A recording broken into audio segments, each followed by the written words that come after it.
Welcome back. It's Taco Tuesday. We are in the terrace. Some of our usuals.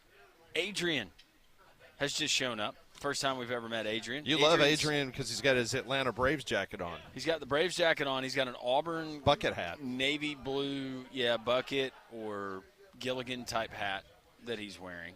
But he is fitting in seamlessly. Patrick Kirk, who played at Homewood and LSU. Yep.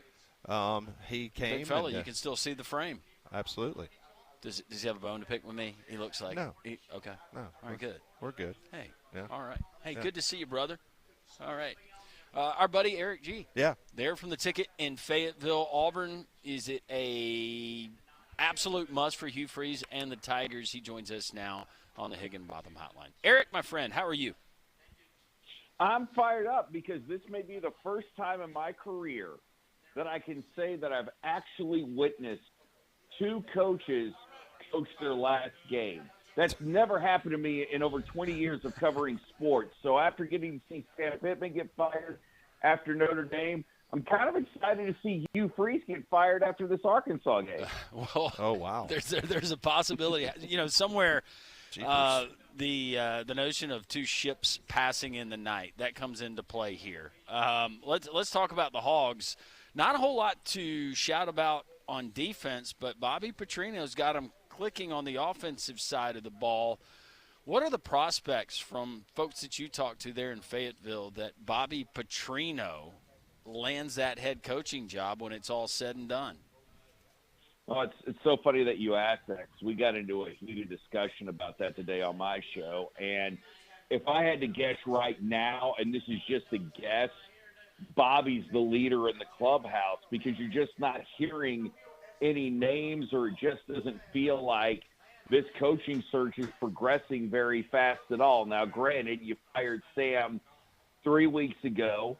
You're only 5 games into the season. There's still a lot of football left to be played. And, with that, you may have your top candidate on the sideline somewhere that doesn't want to talk, doesn't want to negotiate. You don't want to announce it now. But if I had to guess, knowing Arkansas, knowing that they could pay him less than they're paying John Calipari, and knowing that they may not have to commit as much money as they should to this football program in order for it to win, Bobby Petrino might be the easiest guy for them to hire, and it wouldn't shock me at all if in the next 3 weeks, even if Arkansas hasn't won a game in the next 3 weeks, it wouldn't shock me to see them rip the interim tag off and hire Bobby Petrino as the permanent head coach.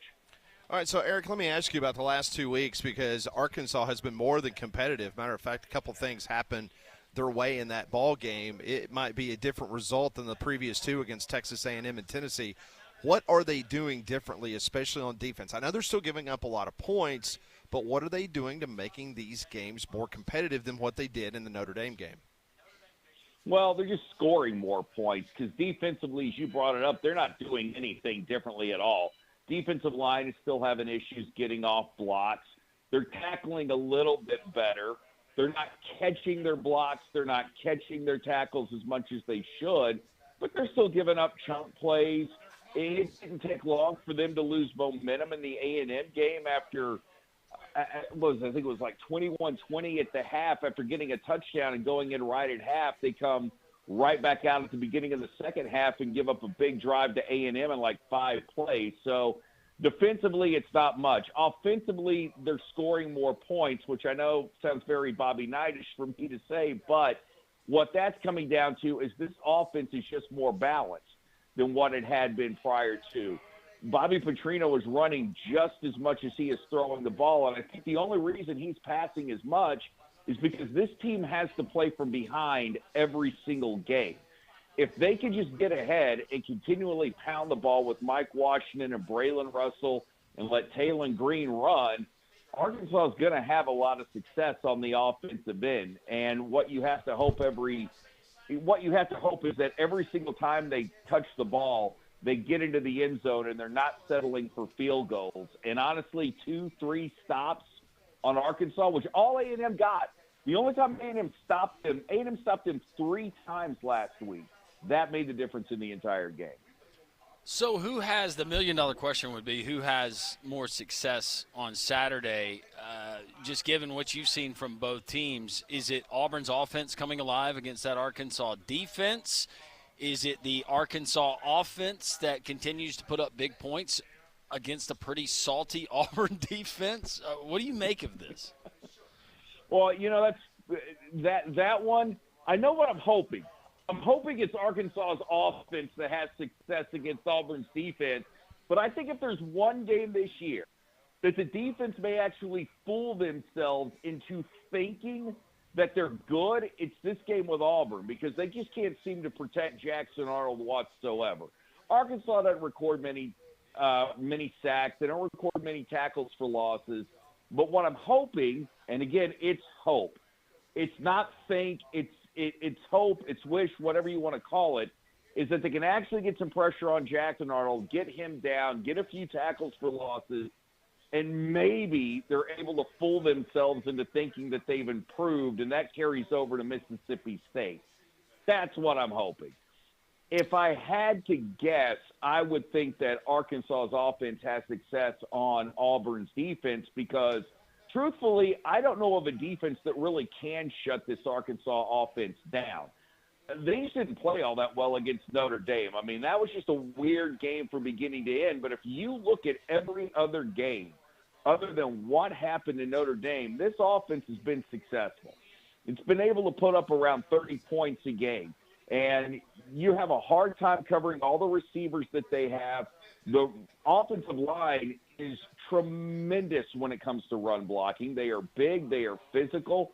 If they can protect Taylor Green a little bit more, that would be about the only place they need to improve. But when you've got a weapon like Taylor Green, you can move the ball. He's a pain in the butt for any defensive coordinator. So if I had to guess of those two, I think the Arkansas offense has some success against the Auburn defense. Erik, in regards to the other names potentially, I know you talked about Bobby Petrino maybe being in line to be renamed as the head football coach at Arkansas. But if it's not Bobby Petrino, are they going to aim really high? What kind of names are you hearing outside of Bobby Petrino? Well, the number one guy on everybody's list outside of Bobby Petrino is Rhett Lashley out of SMU. He's got the Arkansas ties. He's from this area of the state. He played at Arkansas. He coached there under Brett Bielema and just seems to be everybody's favorite son. If not him, that's where it gets kind of strange because Ryan Silverfield from Memphis would be a tremendous hire with everything he's done with that program, but he didn't have a whole lot of support here for some reason. Summerall down at Tulane seems to have a lot of people excited, but the fear is that the Kentucky job will come open, and he'd rather be at Kentucky than any place else in the SEC. God knows why. I don't care if it's alma mater or not. I don't know why you'd want to go coach football at Kentucky. But those are the names being mentioned. I like Eric Morris out of North Texas, but I'm always attracted to guys that have won at places that you don't normally win. And that's kind of what Arkansas needs right now. They need somebody that wins at a place that's tough to win. Because this isn't the easiest place to win. You've got a weird recruiting base, if you can even call it a recruiting base. And your football program has history, but all that history seems to be linked to more to the Southwest Conference than it does to the Southeast Conference. So I think you're looking for somebody that has had the opportunity to maybe build something from scratch and sees Arkansas for what it can be and can somehow work within the limits that Arkansas has created for itself, especially since they haven't really committed to NIL and pumping money into the program the way they should. What is your prediction? You don't have to give us a score, but we do ask a prediction. Right now, it's early in the week. You reserve the right to change. Just call me later. All right. Well, thank you for that. I like the fact that Arkansas is a 1-point favorite in this game, although I have no idea how that can be true. You know what? I pick Arkansas every game. I'll stick with that. I'll go Arkansas 35, Auburn 28 is what I'll call on this one. It's a small victory for Hugh Freeze and that offensive staff, scoring over 20 points in an SEC game. So At this point, Well, maybe Auburn fans would take it. Well, if they can't score 28 points against this defense, you three should be fired. Well said. I mean, I think all of us could score 28 points on the Arkansas defense. I don't think it'd be that tough. Yeah, you just got a lot of amens from people listening to this radio show that are Auburn fans. So, Erik, it's been fun. Thanks for hanging out with us. Thanks for giving us the lowdown there in Hog Country. We appreciate it, and we'll talk very, very soon. Thank you very much, man. Appreciate it, guys. Erik G., the ticket there in Fayetteville. Yeah, he's right. This Arkansas defense, if you can't get it done this week, road game, home game, it doesn't matter. What do you do? Yeah. We'll see if Auburn can get some points. The game is now a pick 'em. I just looked for an updated point spread. So. I'm maintaining, I told you this yesterday, we do better to forget it on Fridays. And you're all in on Arkansas? I don't know if I'd say all in, but I would pick Arkansas right now to win the football game. Okay. Well, when it comes to your roof, you don't need to gamble because you can just call Abide Roofing. Abide is rocking a perfect 5-star rating on Google, and here's what just a few of the homeowners have been saying about their experience at Abide Roofing. Abide Roofing is trustworthy, easy to work with. They work hard and have strong values. They always willing to help, going above and beyond. If you're looking for someone honest, hardworking, and reliable, Abide Roofing is your team. They know the industry inside and out. Another customer said they had an employee at their home on Memorial Day morning to repair a leak. That is the kind of dedication they have to the customers. Call them today at 205-941-6223. Visit their website, abideroof.com. That's ABIDE roof.com. And one thing's for sure, I put all my trust in them when I had leaks in my attic, got into my kitchen.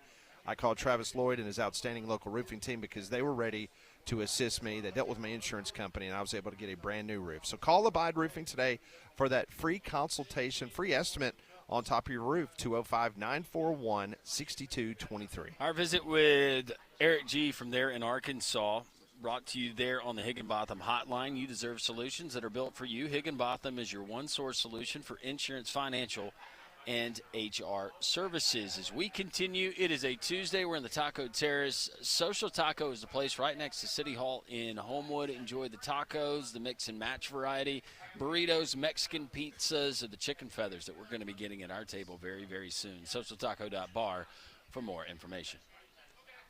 We continue. Three-man front on a very busy Tuesday right here on Jocks.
It was 11:16. We are live at Social Taco. Another great crowd. A lot of new listeners stopping by, having lunch. Always great to meet new people. And it's always great to have our next guest stop by and talk a little college football with us. A guy that's never short of opinions, and I'm talking about Bama Hater. What's up, man? Hey, what's going on? You doing all right? I'm doing fantastic. How you doing? Man, I can't complain about anything. I'm sitting here looking over a bunch of projections about the ACC only getting 2 teams in the college football playoff, and I immediately started thinking about you.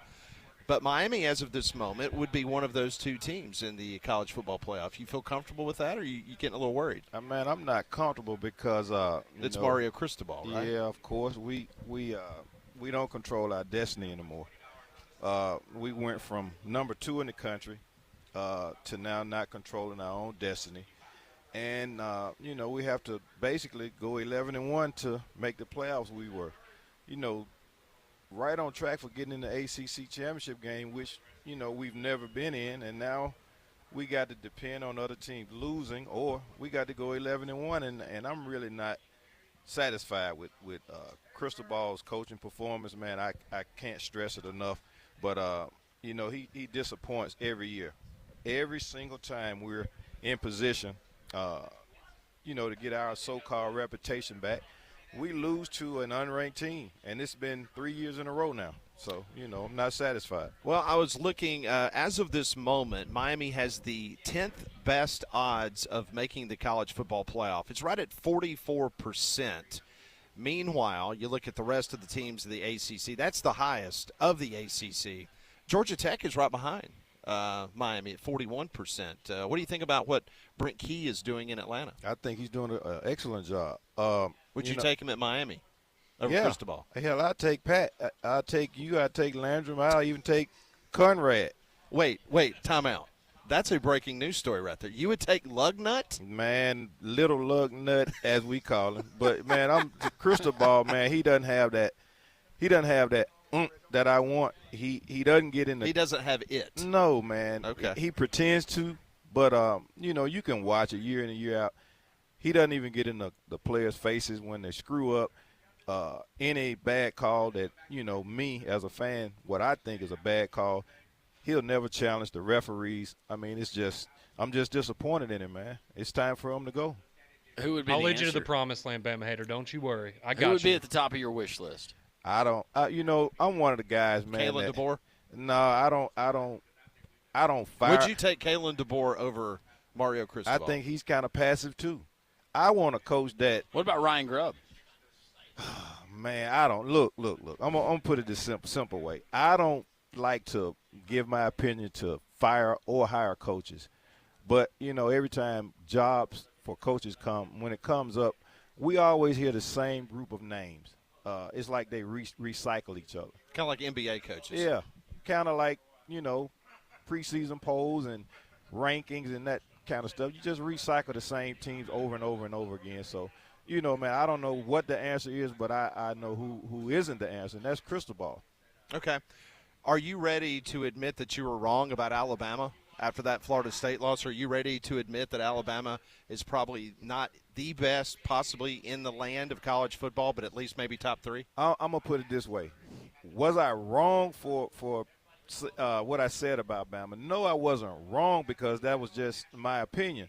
Now, since the Florida State game, they have improved a lot. And I keep telling guys, I was wrong about Ty Simpson. Ty Simpson is a good quarterback. I was wrong about him. I mean, the guy, when the ball comes out of his hands, man, he throws a good ball. Mm-hmm. He's accurate, and he can read defenses. So I got to give him credit for that. I'm not one of those guys, man, that when I give my opinion and I'm wrong, I try to shy away or hide from what I said. No, I'm going to face it, just like when I call in these shows after my team gets beat. Yeah. That's what you're supposed to do as a fan. Otherwise, you're just a fanatic. Well, I mean, Conrad was waiting to give you the smoke this week if you did not call in. So Lugnut was really happy that you called in. We had a lot of people making sure that you called into the show, and I reminded them yes, and it was all Miami centered. Your phone call, but you guys know the difference between me, Conrad, and most Bama fans.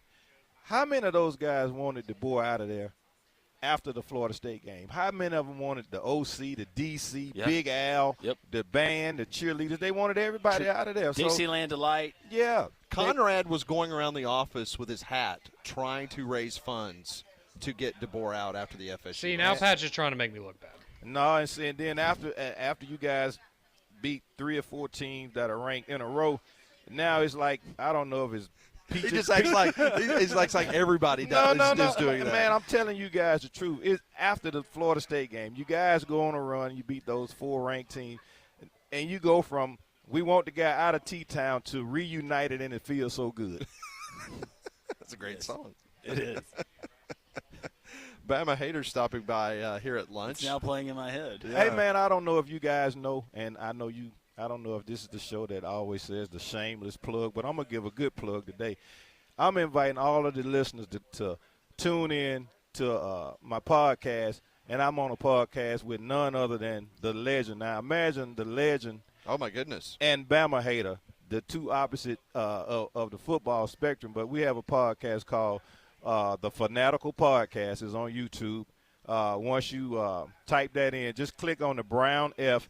We just started. We got 2 episodes right now, so we're getting a lot of views for somebody just starting out, because we basically just started it up. We're ad-libbing and just having fun, man. All we're doing is talking football. All right, I got a question because, and this is a serious question. I know like we like to have a lot of fun with you, but this is serious because you are a basketball official. Yeah. And so you take your job very seriously as a basketball official. So when you were watching college football officiating, what kind of grade would you give the Southeastern Conference in regards to their officiating? The grade, I would probably say right now anywhere from a C- to a D. Okay. That bad? Yeah, it's bad, man. But like I say, I'm only limited to what I can say and, comment on officials, whether it's basketball or football. But I go by what I see on the TV, man. When they make obvious calls are easy to make. But when you go to the replay booth and you still get it wrong, you're doing a disservice to the teams and the players and the fans. I will say this about your conference. I applaud them for letting us have a behind-the-scenes listen and view of what the replay folks are talking about. I mean, the SEC is missing a great opportunity to allow us to do that, because right now I think the Big 12 and the ACC are the only two that are allowing people the opportunity to listen to what they're discussing, and because that way you have an open communication. You don't have all these people screaming and yelling about conspiracy theories. But you know what, man? It goes. I remember what game that was, but something happened in the game. The fans threw stuff on the field, and then the refs came back and they changed the play.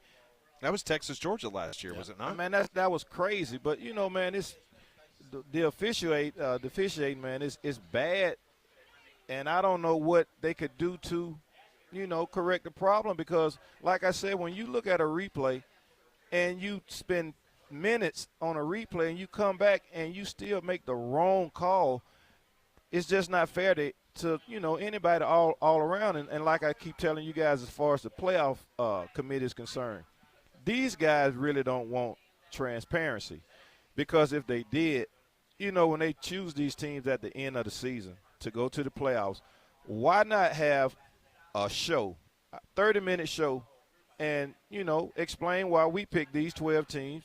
This is why we left these teams out, and give us an explanation as fans. We buy the tickets. We watch the TV. We're the ones that are producing the revenue for these guys to even have that job, but we don't get any transparency. I mean, I don't think that's fair. So, once we give our opinion, you can't be mad at our opinion when we're seeing what's going on year after year after year with no explanation whatsoever. Right there with you. Final question for me: when are we going to get a shot clock in high school basketball? I don't want one. We already have a shot clock in high school. I know you don't want one. That's less running for you. Look, you love it. I'm you one love of those, four corners. You love four corners. If you find any other referee in this state that really knows me, I love running up and down the court. I'm not, I don't lag behind. It's hard for these high school guys to beat. That was me a down lazy the court. take by me. I'm sure that you like to run. Hey, man, I like it, but I do see some of your official brethren But you know that what, man? probably appreciate not running so much. Most of the high school basketball around here, they don't need a shot clock because they're not spending that much time in offenses anyway. So, we're really running up and down the court, back and forth. So a shot clock, I wouldn't mind it either way. All right, final question for me. Back to the CFP. We got a lot we're trying to cover here. SEC. Right now, I'm seeing projections: 5 teams from the SEC, 2 from the ACC. Stop it. Now, I'm just telling you. Man, look, I'm just telling you. We all know what college football, and we all know what the college football playoff committee, what their goal is. It's to get as many SEC teams in. All right, now hold on a possible. second. As of this moment, I know there's still almost half the season left to be played, but make an argument why Alabama, Georgia, Oklahoma, Ole Miss, and Texas A&M should not be the 5 teams that is already in the college football playoff. As of this moment. As of this moment, I don't have an argument. Okay. Here it is. Because the season doesn't end today. No, I understand that. So once they cannibalize each other, you know, it's probably going to be down to probably 3 teams. I don't see 4 SEC teams. You don't see 4 teams from the SEC no, in the college football playoff? But right now, okay. Right now, 5 teams. But if they're going to play each other, wouldn't that be a pseudo playoff? And those teams, even though they lost, should be given the benefit of the doubt and be in the college football playoff? I don't even know what the word pseudo means, but I'm going to tell you Fake. This. Okay, let me tell you this, man. They want this is what they want. They want a 14 or 16 team SEC playoffs. That's what they want. That you guys are not going to get all of the teams that you think are going to get in there every single year. And stop using the phrase they're cannibalizing each other. They're going to beat up on each other. Well, prove yourself to be the big dog on the block. If you're not the big dog, don't expect to get to the big dance. You know what I mean? So if a SEC knocks a SEC team out of it because of head-to-head, I don't care anything about that. Get what teams you think are going to be in there because of they beat this team, they beat that team, not because, okay, we played 3 ranked teams and we have 2 or 3 losses, so you should still let us in. No, you should beat the teams that are on your schedule and have enough wins to qualify for the playoffs. I don't go by that conference stuff and the brand name. Just like guys, Indiana, they didn't deserve to be there. Well, they proved they deserve to be there this year by beating Oregon at home. Oregon was the top 5 team. That's the only tough team they'll play the rest of the season. Well, the usual saying, they can only beat the teams on their schedule. So, all right, that is Bama Hater. Always fun catching up with him. Appreciate you stopping by. Always good to see you. Joining us in just a couple minutes, Scott Hamilton will join the program from Charleston. He will talk a little South Carolina, Bama. That's next on 3-Man Front.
You got to love the lively debates here at Social Taco. The alliances. Yeah, Adrian he's been listening to the show for a while, but he has jumped into the fray. And we might have a setup for debate number 2 when it comes to the college football playoff, because Adrian is stating his case right now to Bama Hater. Yeah, now see, Bama Hater and Adrian, they're getting into it. Burr and his brother just showed up. Adrian is very passionate. He's using his arms, a lot of hand movement, very animated, very Nick Saban-esque when Saban was on the sidelines. Man, this is great. Oh, this is fantastic. Turn the camera around. Wait, hold on. Oh, no, they're good. Leave them alone. Don, get back. No, let them do it. This is great. No, this is great. Turn the camera around. Yep, there it is. Right. No, y'all go at it. Go ahead. Yeah. You said they calmed down when we started looking at him. Yeah, I know. See, here they go. They're getting animated again. There's BB. Hey, BB. I mean, see what I'm talking about? This is real, folks. This is not some kind of contrived. Are they arguing about Alabama? Sort of, yeah. I mean, Adrian's taking the side of Alabama, and he's wearing an Auburn bucket cap. If Adrian finds another one of those jackets, I will wear it. That's a nice-looking jacket he's got on. Good-looking Braves jacket. He's got a nice watch on, too. Take a look at that. All right. We'll keep you updated on that debate. Yeah, that's like happening 5 feet away from us. But you know what? Let's try to bring some civility back to this program. And Scott Hamilton joins us. What's Don going to do if those two tied up? I have no idea. That's going to be crazy. Scott Hamilton joins us from the Charleston Post-Courier. Oh, just another quiet day at Social Taco, Scott. I hope you're well. No, dude, why am I on here? Put a mic in between those people. This is good stuff. I want more of this play-by-play. But here's the problem. There's not a filter, if you know what I'm talking about. And, I mean, at least Landrum and I are sort of. Yeah. We sort of got that where we like to keep our jobs. You know, we're housebroken. Yeah, I don't know if these two individuals would play that nicely. Scott. Go ahead. Oh yeah, it's crazy. So I'm on Twitter yesterday morning, and Sunday, and I'm checking out, and you're one of my follows, and I look up, and you're the first person in the country reporting that Billy Napier was going to be fired at the University of Florida. And, what are the last 48 hours down in Gainesville? What can you tell us, and what are you hearing on the very latest in which direction they might go? What direction won't they go? I think that's the way to maybe frame it. I mean, did Griff really say Kalen DeBoer earlier in your show today? Yeah, and we kind of had to fight back a little bit on that. That's just not happening. Well, in our friend's defense, I'm going to say this. I think anybody and everybody's on the table. I mean, they have to nail this hire.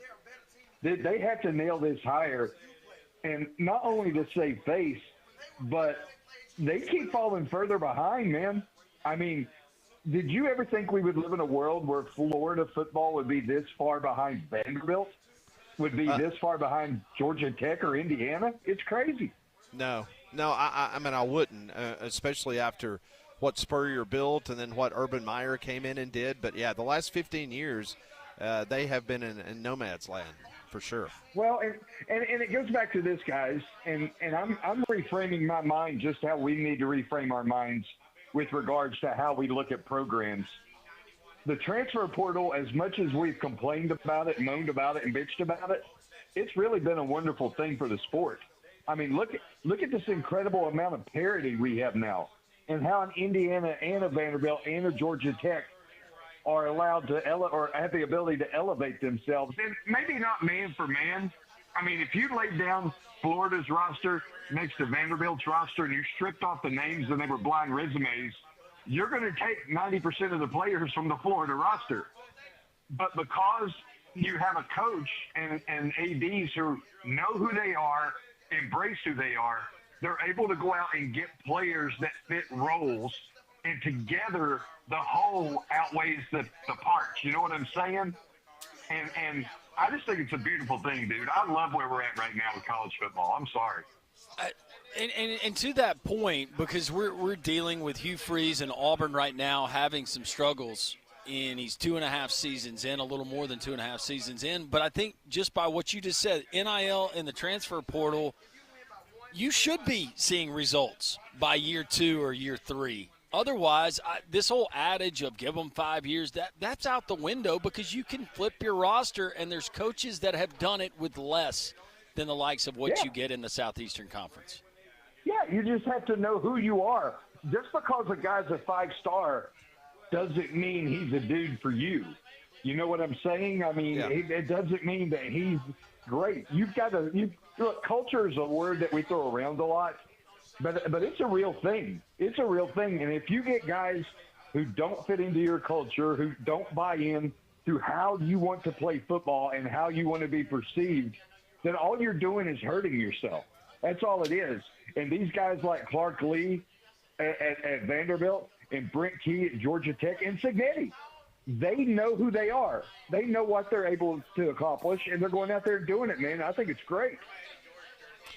Scott, I've been around this conference long enough to where I actually did a radio show outside of Mike Shula's office at the University of Alabama.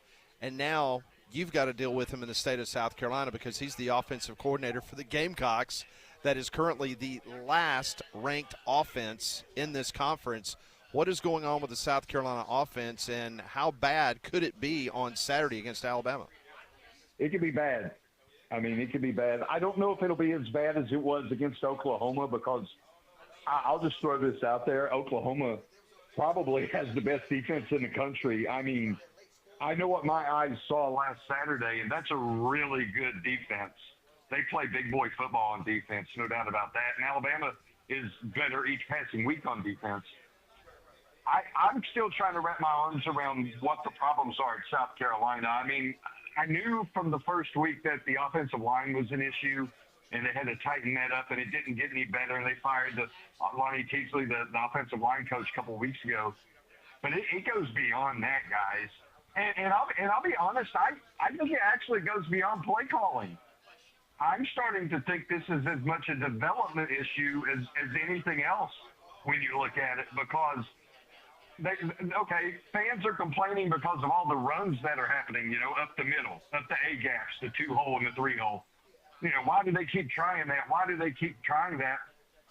Part of me wonders if those are actually RPOs and it's on Lenoris Sellers' part that he's given the ball up too quickly. I think and that's a developmental thing. So I'm thinking the deeper dive is maybe not so much Shula, but staff-wide. Are they failing to develop players as much as we expected them to?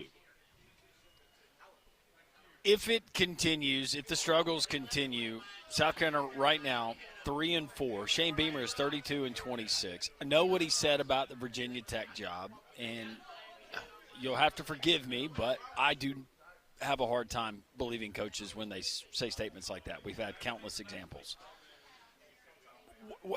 How smitten are the Carolina folks that matter still with Shane Beamer as their head football coach and leading that program into the future? What are the chances that he takes a look at Blacksburg in that job? I don't think it's full out Will Muschamp, run him out of town, get him out of here, pay him whatever to make him go away. But people were disappointed. I mean, this was to be the year. And maybe it was unrealistic. Maybe it's because we expected more development than actually happened between last year and this year. But this was to be the season where South Carolina went up another notch. I mean, goodness gracious, they were only, 14 penalties away from being in the playoff last year or whatever, against LSU, or a turned ankle to Lenoris Sellers that game. And people are frustrated. They're very frustrated.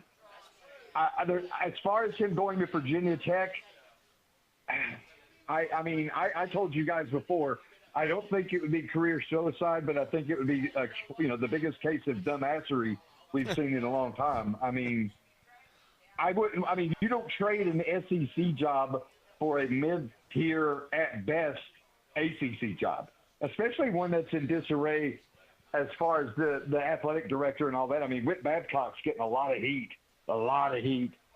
And he promises to put more resources into football and the athletic department as a whole, but do they have them?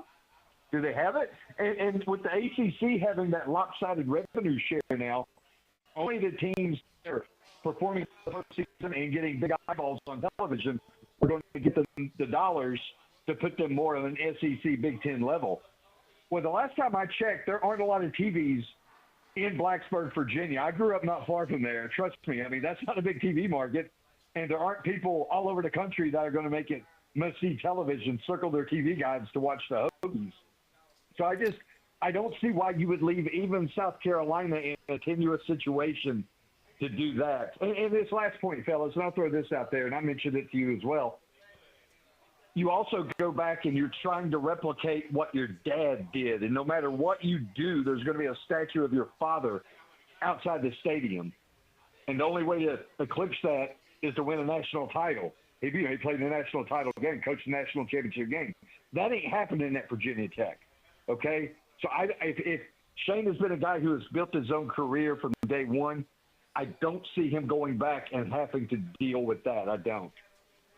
Scott Hamilton joining us for a couple more minutes, columnist there at the Charleston Post-Courier, joins us on the Higginbotham Hotline. All right, Scott, let me ask you about another program in the state of South Carolina, and that is Dabo and the Clemson Tigers. They are 3-4. I know that they played without Klubnik this last weekend. They lose to SMU. Where is this program heading, in your opinion, at least for the rest of 2025? Brother, I just finished my column for tomorrow, and it's one of those deals where I do a bandwagoning, who's jumping on this bandwagon, who's jumping off that bandwagon. And jumping on the SEC having an 8-game schedule and jumping off Clemson at home because the SEC having all 16 teams playing in one day has never happened before, and Clemson being this bad at home hasn't happened before. I mean, this is historically bad at home, and the program, dude, is in some serious, serious issues. I mean, Dabo embraced the portal enough to satisfy some people, but there are a lot of holes in this program, and now he's critical of Garrett Riley yesterday, talking about the offense, and they didn't call enough plays doing this and call enough plays doing that. And that's very un-Dabo-like, to actually call out an assistant coach. And it tells me that there are going to be some massive changes coming after this year, man. I'm stunned because I'll be honest with you guys. This roster has probably 7 to 8 players who will be drafted. A couple of them, 3 of them, 4 of them maybe, on the first day of the NFL draft. But I don't know that they're even the 6th best team in the ACC. Wrap your minds around that. Wow. Amazing. Well, it's good stuff. Scott, always a pleasure, my friend. Never a dull moment in your neck of the woods or across the Southeastern Conference. Look forward to catching up with you again very soon. Hey, what's going on? I mean, I can't go until I get another play-by-play. Actually, they both have vacated maybe they took it out in the parking lot. No, I'm serious. They are not up here. Yep. I have no idea. They might be fighting out by the fountain, City Hall. Yeah. Or maybe they went back to work. I mean, it is 12:46 on a Tuesday. Hey, when Landrum and I are here, I mean, the world stops. I mean, everybody takes off work. They come here. They tell their bosses, hey, we need an extended lunch hour. This is the place to be, Scott. So you need to get down here. You need to vacation here. It's great. Yes. Every Tuesday. I promise, brother. Hey, I appreciate y'all having me on. All right. Take care, Scott. Always good to talk to you. See you, bud. That is Scott Hamilton from the Charleston Post-Courier. You can read his work there at the Charleston Post-Courier. He was on the Higginbotham Hotline. Higginbotham is your one-source solution for insurance, financial, and HR services. We continue. We're live from the terrace here in Homewood at Social Taco. Come and join us. Other folks arriving as we speak. More of your text. Still a lot of show to go. 3-man front right here on a Taco Tuesday on your home for college football and more. Jocks.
It is 11:51 here on Jocks.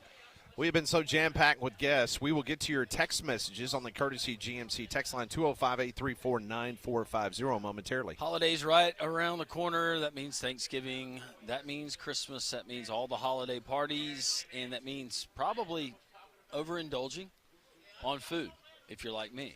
Well, I got great news. And if you're someone who's like, look, I don't want to spend hours in a gym all week.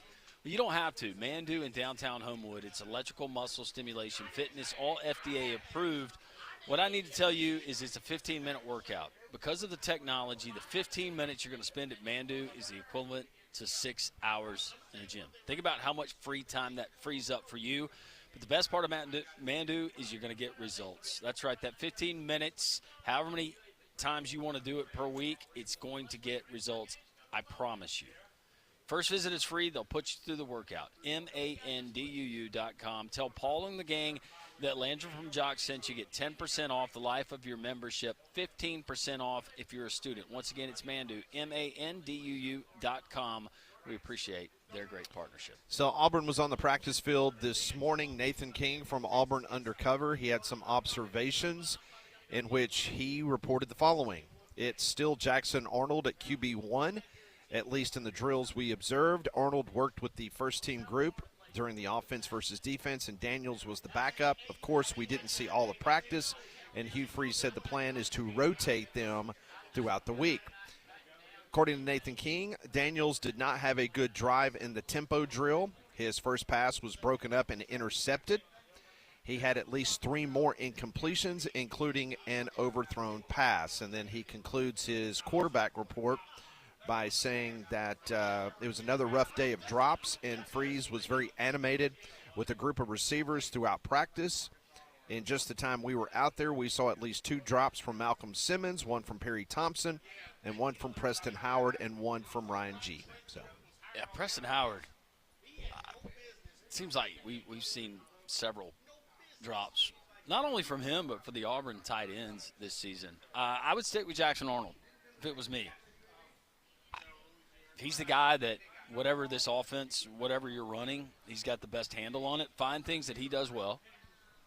I know, jokes aside, but there are things that Jackson Arnold does well. There are things that he's comfortable with. Try that at this point. But I certainly don't think that throwing a Deuce Knight is the answer, nor do I think that the guy that you brought in is, while he's experienced, your third most talented quarterback in the fray either. Put Jackson Arnold in there. Ride with him. See what happens. I don't think Jackson Arnold is the whole problem. Also think he's the entire solution. Yeah. We told you on Monday that Connor Lew, he is out for the season, the center for Auburn. He tore his ACL. So the first group up, according to Nathan King, was Mason Murphy at center. With a Xavier Miller at right tackle. Murphy had a low snap that hit the ground during Arnold's drive and tempo drills. So it's going to take a little time. I mean, you're changing centers, one of the most important positions on that offensive line. So fortunately, you're going up against an Arkansas team that defensively has been who knows? Maybe some of these plays that don't work against good defenses, they work against Arkansas. Maybe that's your hope. Possibly. Game is a pick'em right now, according to Las Vegas. When we come back, we will be halfway home on this Tuesday. A lot of people here on the Taco Terrace. Got a couple more seats available if you're in the area. You want to come on by and see us. Have a great lunch. Best Mexican cuisine you're going to find anywhere in the South, right here at Social Taco. Me and Lance won't be here until 2 o'clock.